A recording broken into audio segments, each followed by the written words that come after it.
If you like the video, do subscribe and press the bell icon to get new videos.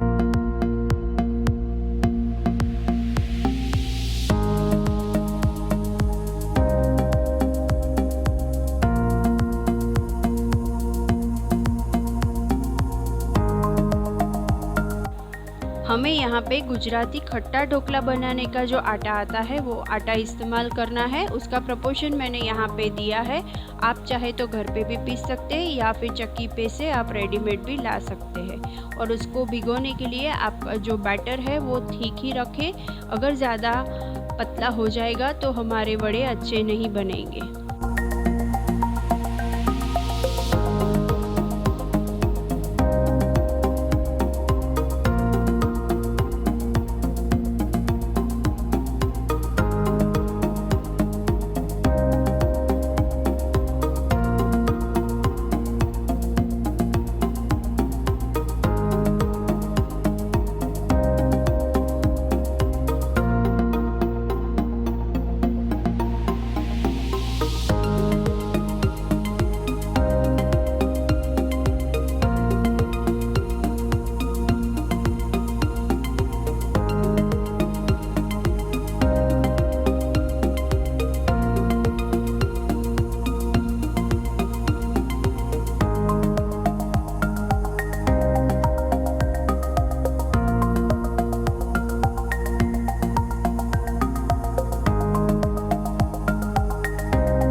आप मिश्रण की consistency देख सकते हैं, ना ज़्यादा गाढ़ा है ना ज़्यादा पतला है। ऐसे मीडियम थिक कंसिस्टेंसी का ही हमें मिश्रण तैयार करना है।